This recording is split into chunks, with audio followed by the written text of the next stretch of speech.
Well, I've been here a long time, right? So it has to be a fit for me, otherwise I wouldn't be. I love our mission, I love our philosophy, I love where we're located. As corny as it sounds, you know, I say it all the time, we're a best of all worlds. We're out here at Stanfield, we've got this beautiful field in the town of Verona. We're so fortunate to have this facility to be able to call our home. We're gonna head back to campus in a couple of minutes, and if we continue 10 blocks, we have the chaos of Madison. The best college city in the country. For college students as well as people my age. The energy is awesome. But we're gonna take a right turn and we're gonna go down into campus, and it's gonna be quiet, it's gonna be beautiful, it's gonna be easy to focus. There's a lake, there's 20 miles of hiking trails on the other side of the lake. You just don't get that anywhere else. You don't get that combination, and we've had as many as 13 states represented on our roster, and that's important to me. Baseball brings guys together. I want guys to play with people from other parts of the country, and because of our location, because of our mission, because of what we do and how responsive we are to students, I've been able to bring those guys in from around the country successfully, and they've loved their experience, and that keeps me coming back every single year. Do we deliver on our promises? Yes, we do. And as long as we can do that, I feel good about it. Wow, there's so many. If I think about the baseball field, I think about winning a conference title on this field with a professor, and we used to have chain link fence on this side of the field, and our dugout was actually over here. We were playing Marion, who happens to be my alma mater. The game was moved back, so it was really late at night. It was really cold. I remember that vividly. I remember the smell in the air. It's funny how things like that hit you, right? But I remember looking over in the last inning, we've got 3 outs to get, and it's 3/4 of the way up the backstop. He didn't realize he had climbed the backstop, shaking the backstop, screaming for the last 3 outs. And I remember my thought went from the field to how is he going to get down from there? And we won the conference title. You know, that team went on a roll through the year, and I'll never forget that, because it was community, right? It was a piece of the community feeling that pride in that group, and they were such a quality group of young men that year. Not that they aren't all quality, but that group was just so invested in their community, and the community was invested in them, and that was an example of it.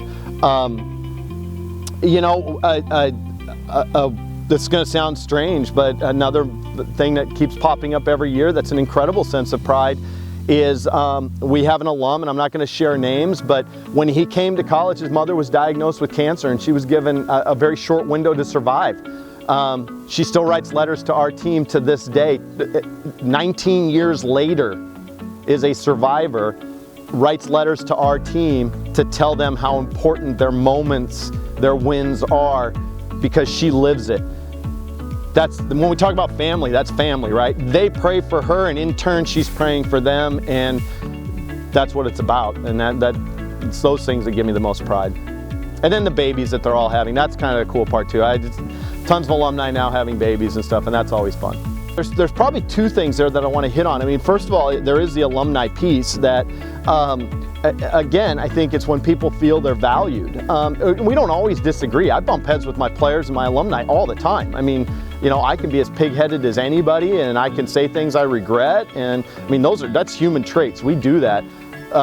But at the end of the day, none of our alumni will ever doubt that anybody that they played with, or certainly not me, that I would do anything for them and that I love them. And at the end of the day, that's the 4-letter word that matters in our program. And you know, you talked about what makes you proud. Another thing is when I see 20-year-old men say I love you to each other as they're walking away, is incredibly powerful. But they've just bonded, and they bonded from all over the country. I mean, we have our alumni weekends. It was devastating this year not to be able to have alumni weekend because of COVID. I mean, it's devastating because we expected between 70 and 100 alumni to converge on Madison this year from all over the place. So we had a lot of canceled airline tickets out there. But it's wanting to be around them. It's their investment in the guys that are in the program, what we call their little brothers, wanting to see them develop and watch them develop from their first year to their senior year.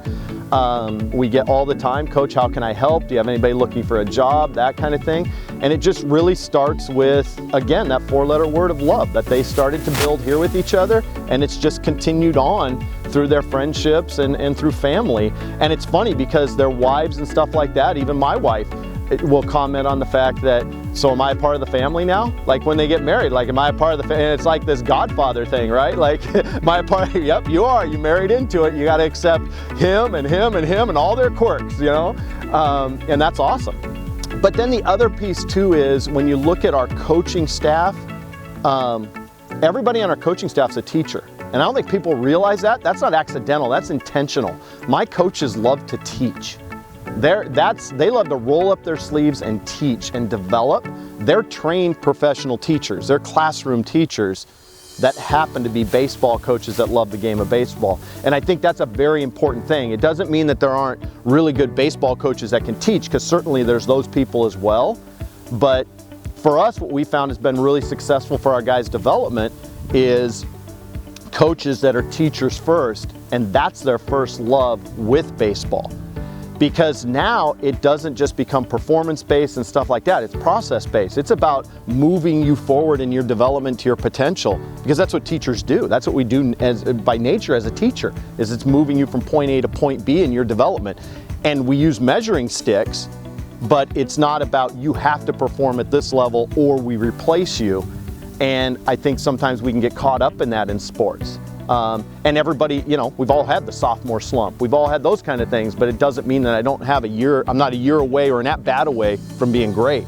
And so having teachers on our staff allows our players to understand that asking why is okay, because it's going to help you get to where you want to get. It helps our players understand that coach may be chirping at me, but he loves me, and if I ask him to stay for 5 hours tomorrow, he's going to be there because he wants to see me develop. And I think it makes a huge difference for us. Yeah, I mean, obviously it's an expectation, right? It starts at the top. I mean, you know, you come in, I mean, our new people coming in, we've got 2 commits in this 21 class already. They're already having conversations about community service, about how do we give back. It's the idea of servant leadership. Saturday, actually, our team got chewed out. I'll be honest with you, we got done with a scrimmage on Saturday in their squad, and our team got chewed out because they weren't exemplifying servant leadership. They hadn't exemplified it all week, and they knew it. They knew it, and we just called it out. And so it's what do you value? We have a saying that if you play college athletics, you're a 1%er. 1% of every kid that started playing sports with you is going to go on to play college sports. And when you put it in that perspective, how lucky you are to be able to put on a college uniform and to be able to play, man, you owe a lot. You owe a lot to the people that helped you get there. You owe a lot to the Lord for giving you the skill to be able to get there. Certainly you owe it to yourself for the work you put in. But as a 1%er, there's responsibility with that. And that responsibility is to let other people know that they're important too, and to take the time and be intentional about that stuff. You know, you talked about guys showing up to a basketball game or to a volleyball game or whatever it is. That's one part of it, and that's a fun way to do it. But I would argue, how about a guy just opening a door for somebody? How about a guy looking somebody in the eye on a busy morning when they're not feeling good and just saying good morning? That is more powerful, I would argue. And it's finding those little moments to just be grateful, to have some gratitude, and then to show that gratitude to others.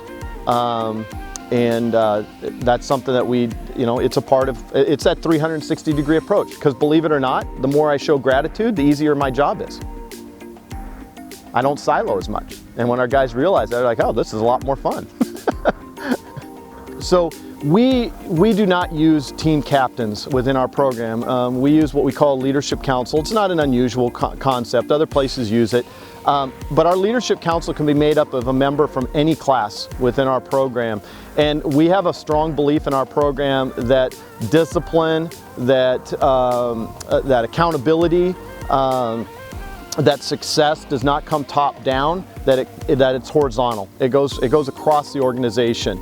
And our leadership council is a way of us enacting that. And so again, it can be a first-year student, it could be a senior that sits on the leadership council, but they have a very specific set or very specific role within our program, and that's to make sure that our coaching staff is kept on the pulse of the team, that we understand what's going on, we understand the team's needs, we understand when things are breaking down, when things are going well.